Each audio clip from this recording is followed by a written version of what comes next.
महाराष्ट्र की राजनीति में कुछ लोग कुर्सी पर बैठते हैं और कुछ ऐसे होते हैं जिनके उठते ही कुर्सी बेकार हो जाती है।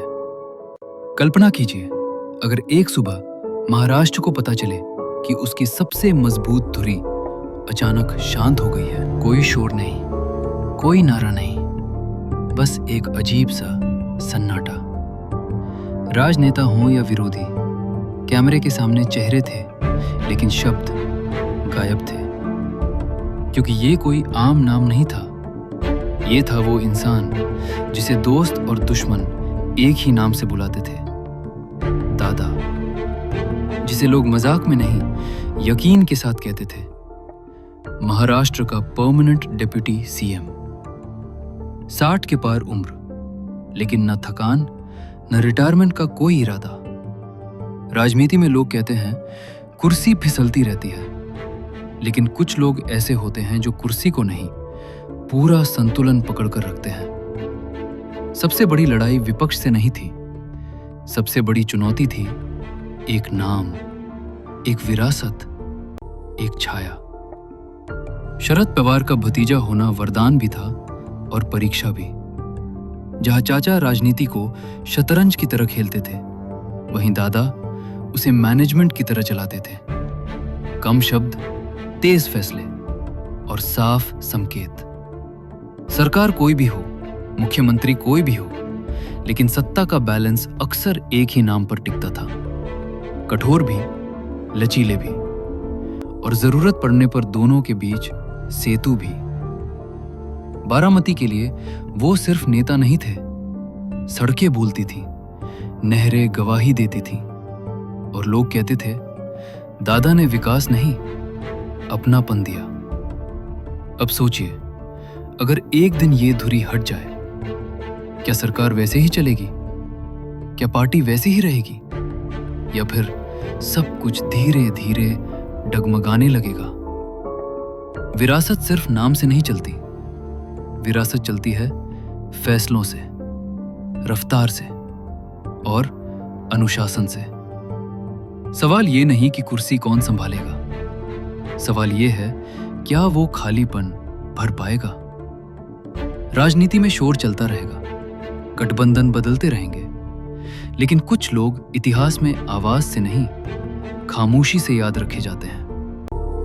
कुर्सी वही है, मंत्रालय वही है, पर पहचान देने वाला अगर न हो तो महाराष्ट्र बस चलता तो है, लेकिन वैसा नहीं लगता। अजीत पवार की कहानी एक अकेली कहानी नहीं है। भारत के इतिहास में जब भी ताकत, जिम्मेदारी और तेज रफ्तार एक साथ चली है, आसमान कई बार निर्दयी साबित हुआ है। ये सवाल नया नहीं है। हर बार जब कोई बड़ा चेहरा हवाई हादसे में जाता है, देश एक ही सवाल पूछता है, आखिर इतनी बार क्यों? डॉक्टर होमी जे भाभा, 1966। भारत के परमाणु कार्यक्रम के जनक डॉक्टर होमी जहांगीर भाभा। मॉन्ट्रियल जाते वक्त उनका विमान आल्प्स की पहाड़ियों से टकराया। एक वैज्ञानिक नहीं गया, भारत का भविष्य अचानक धीमा पड़ गया। आज भी उस हादसे पर सवाल पूछे जाते हैं।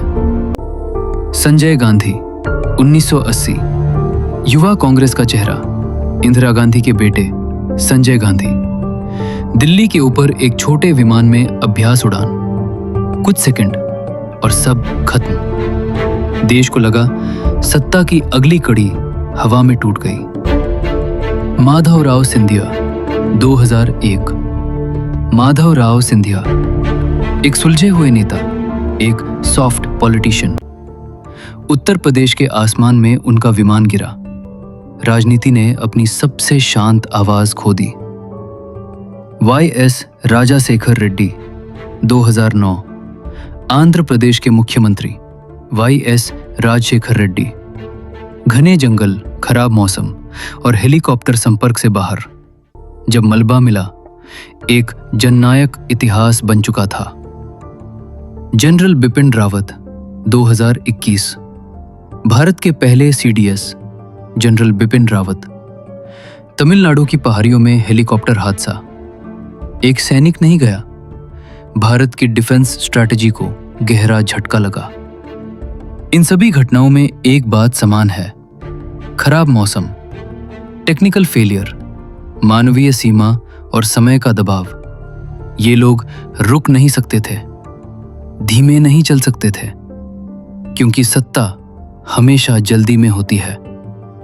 हम ये नहीं कह रहे कि हर हादसा साजिश है, लेकिन ये जरूर कह रहे हैं, जब देश अपने सबसे अहम लोगों को हवाई हादसों में खोता है, तो सिर्फ इंसान नहीं जाता, दिशा चली जाती है। इसीलिए जब अजीत पवार जैसे नेता को लेकर कल्पना की जाती है, तो डर लगता है, क्योंकि कुछ लोग सिस्टम का हिस्सा नहीं होते, सिस्टम उन्हीं पर चलता है। राजनीति चलती रहेगी, सरकारें बनेंगी, टूटेंगी, लेकिन जो लोग काम की रफ्तार थे, फैसलों की सख्ती थे, वो बार बार नहीं आते। कुर्सी खाली हो या ना हो, अगर धुरी हट जाए तो पूरा ढांचा धीरे धीरे हिलने लगता है।